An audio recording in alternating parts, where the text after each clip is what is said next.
प्रेक्षकांनो नमस्कार. मी मुकेश शिंदे आज पुन्हा एकदा आपल्या BMS न्यूज चॅनलमध्ये मी आपल्या सर्व प्रेक्षकांचं मनपूर्वक स्वागत करतो. मित्रांनो, आपल्या सर्वांना ठाऊक आहे आपल्या चॅनलची टॅगलाईन उघडा डोळे आणि वापरा डोके. मित्रांनो, हा जो भोंदू बाबा खरात आहे त्या प्रकरणावरून महाराष्ट्राचं वातावरण अगदी गढूळ झालेलं आहे. सर्वत्र संशय, भ्रम, संभ्रम याचं वातावरण पाहायला मिळतं. अविश्वसनीयता वाढीस लागलेली आहे. समाजामध्ये विश्वसनीय, आशादायक काही घडताना दिसत नाही आहे. सर्वत्र वातावरण हे निराशजनक दिसतं आहे. एक गोष्ट या ठिकाणी प्रामुख्याने सांगावीशी वाटते की अजितदादांच्या अपघातानंतर त्यांच्या चौकशीच्या निमित्ताने अमोल मिटकरी ज्या पद्धतीनं वेगवेगळ्या माध्यमांसमोर येऊन चौकशीची मागणी करतायत, विधिमंडळाच्या अर्थसंकल्पीय अधिवेशनामध्ये सभागृहात हा विषय चर्चेला यावा म्हणून ते आग्रही होते. आता अधिवेशन समारोप होतोय आणि आज अमोल मिटकरी हे अजितदादांचा फोटो घेऊन विधिमंडळाच्या पायऱ्यावर बसले होते, गहिवरले होते,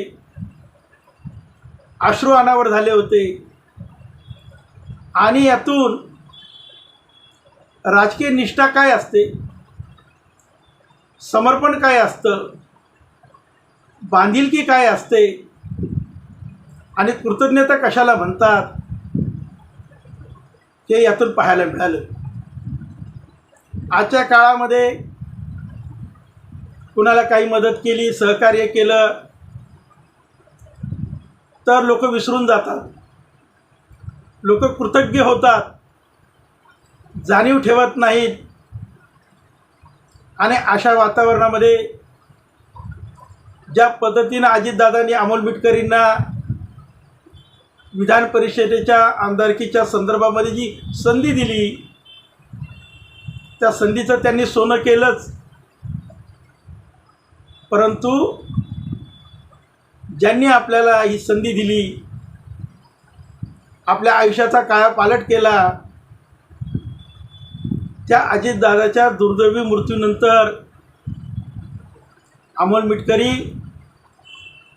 समाज माध्यमातून, प्रसिद्धी माध्यमातून निपक्षपाती चौकशी झाली पाहिजे, अनेक पुरावे, अनेक मागण्या या संदर्भात ते शासनाकडे करतायत. आणि आज विधिमंडळाच्या पायऱ्यावर आपले दिवंगत नेते, मार्गदर्शक अजितदादा पवार यांच्याबद्दलची चर्चा ही विधिमंडळाच्या कामकाजामध्ये नाही, चर्चा होत नाही. यावरून ते अतिशय नाराज झाले आणि अजितदादासारख्या व्यक्तीच्या संदर्भात विधिमंडळाच्या पटलावर चर्चा का होत नाही असा प्रश्न ते सातत्याने विचारतायत, दुःख व्यक्त करतायत आणि इथल्या व्यवस्थेवर बोट ठेवून ते तीव्र प्रहार करतायत. मित्रांनो, ज्या पद्धतीनं अजितदादांनी त्यांना संधी दिली आणि त्यांनी आज ज्या पद्धतीनं सभागृहात असेल, सभागृहाच्या बाहेर असेल, अजितदादाबद्दलची त्यांची प्रामाणिक निष्ठा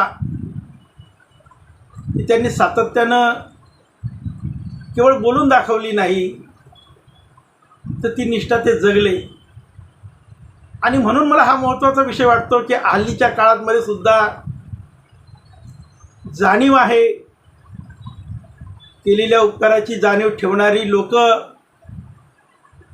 आता समाजामध्ये शोधून सुद्धा सापडत नाहीत.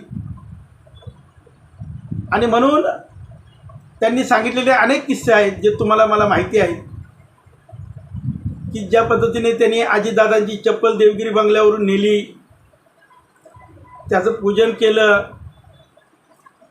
अनेक समाजिक माध्यमातून लोक त्याचे वेगवेगळे अर्थ काढत असतील, परंतु ह्या माणसानं माझ्या जीवनाचा कायापालट केला. हा आमदारकीचा बॅच त्यांच्यामुळं लागला, ही संधी त्यांनी दिली, माझ्या जीवनाचा कायापालट केला. त्याच्याबद्दलची कृतज्ञता व्यक्त करत असताना, राजकीय निष्ठा व्यक्त करत असताना हल्ली निष्ठा शोधून सापडत नाही. परंतु आपला दिवंगत नेता गेल्यानंतर ज्या पद्धतीनं अमोल मिटकरी यांच्या वेदना, संवेदना, भावना ह्या माध्यमातून आपल्याला पाहायला मिळतात, ती माझ्या दृष्टीनं एक समाधानकारक बाब आहे. मित्रांनो, व्यक्तिगत आयुष्य असो, कौटुंबिक आयुष्य असो, सामाजिक सार्वजनिक आयुष्य असो, राजकीय असो, प्रामाणिकता, निष्ठा, समर्पण, बांधिलकी, भावभावना आणि संवेदना ह्या मानवी जीवनामध्ये अत्यंत महत्त्वाच्या असतात. आणि म्हणून अमोल मिटकरींच्या त्या भावभावना त्या लोकांच्या हृदयाला भिडल्या. मोठ्या पद्धतीनं लोकसुद्धा गहिवरले आणि अजितदादांचा निष्ठावंत कार्यकर्ता, पदाधिकारी आहे म्हणून हा महाराष्ट्र आज अमोल मिटकरींना सभागृहामध्ये निरोप देत आहेत. आज 9 सदस्य निवृत्त होत आहेत, परंतु अमोल मिटकरी हे राजकीय निष्ठेच्या बद्दल नेहमी ओळखले जातील. आणि असे प्रामाणिक स्वच्छ लोकप्रतिनिधी हे महाराष्ट्रामध्ये घडो, ती काळाची गरज आहे.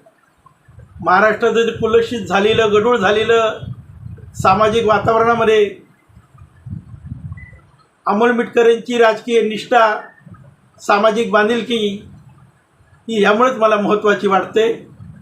मित्रांनो, अमोल मिटकरींची दिवंगत अजितदादाबद्दलची निष्ठा, त्याबद्दल आपल्या भावभावना काय आहेत, आपल्याला काय वाटतं, कमेंट्स बॉक्समध्ये आपण व्यक्त व्हा.